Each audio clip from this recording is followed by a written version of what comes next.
മാടായി വടുകുന്ത ശിവക്ഷേത്രമാണ്. അപ്പം മാടായി വടുകുന്ത ശിവക്ഷേത്രത്തിൽ ഞങ്ങൾ എത്തിയിരിക്കുന്നത്. ഞങ്ങൾ കൊട്ടിയൂർ യാത്രയുടെ ഭാഗമായിട്ട് 8ഓളം ക്ഷേത്രങ്ങൾ ദർശനത്തിൻ്റെ ഭാഗമായി ആദ്യ ദർശനം നമ്മൾ മാടായിലെ വടുകുന്ത ശിവക്ഷേത്രത്തിലാണ് എത്തിയിരിക്കുന്നത്. കൊലത്തിരി രാജാക്കന്മാരാണ് ഈ വടുകുന്ത ശിവക്ഷേത്രം നിർമ്മിച്ചു എന്നാണ് വിശ്വസിക്കുന്നത്. അതേപോലെ മധ്യകാലഘട്ടത്തിലാണ് ഈ ക്ഷേത്രത്തിൻ്റെ നിർമ്മാണം.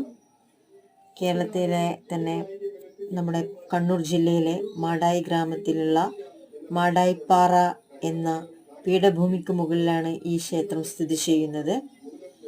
കണ്ണൂർ ജില്ലാ തലസ്ഥാനത്ത് നിന്നും 22 കിലോമീറ്റർ വടക്കായിട്ടാണ് ഈ ക്ഷേത്രം സ്ഥിതി ചെയ്യുന്നത്.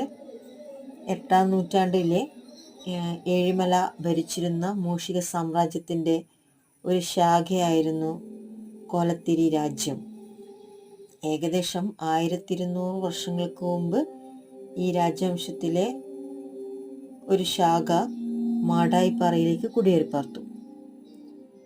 അപ്പോൾ ആ മാടായിപ്പാറ ആ കാലഘട്ടത്തിലെ പ്രധാനമായ ഒരു തുറമുഖവും അതേപോലെ വാണിജ്യ കേന്ദ്രവുമായിരുന്നു. പിന്നെ ഏഴിമലയ്ക്ക് 4 കിലോമീറ്റർ കിഴക്കായിട്ടാണ് മാടായി സ്ഥിതി ചെയ്യുന്നത്.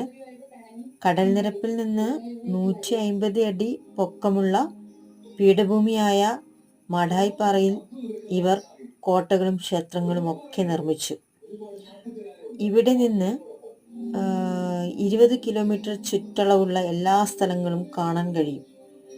അതുകൊണ്ട് തന്നെയായിരിക്കാം ഇവർ ഈ സ്ഥലം പ്രധാനമായിട്ട് തിരഞ്ഞെടുക്കാനുള്ള കാരണം.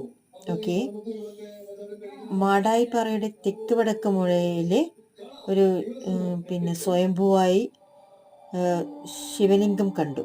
അപ്പോൾ അതുകൊണ്ട് തന്നെയാണ് ആ ശിവലിംഗം കണ്ട ആ ഭാഗത്ത് വടുകുന്ത ശിവക്ഷേത്രം നിർമ്മിച്ചു എന്ന് വിശ്വസിക്കുന്നത്. വടുകുന്ത ശിവക്ഷേത്രത്തിന് ചുറ്റുമുള്ള സ്ഥലം വളരെ പ്രകൃതിരമണീയമായൊരു സ്ഥലമാണ്. അതിൻ്റെ സമീപത്തായി വടുകുന്ത ശിവക്ഷേത്രത്തിൻ്റെ അടുത്തായിട്ട് ഒരു തടാകങ്ങൾ കണ്ടിട്ടുണ്ടായിരുന്നു. അപ്പോൾ ഇതാണ് അതിന് ചുറ്റുമുള്ള സ്ഥലം. വളരെ മനോഹരമാണ്. ഒരു തടാകമുണ്ട്. ആ തടാകം കണ്ടു, എന്നിട്ട് മടങ്ങി. മാടായിപ്പാറയാണ്. മാടായിപ്പാറ വളരെ അധികം പേര് കേട്ടതാണ്. കാക്കപ്പൂ വിരിയും.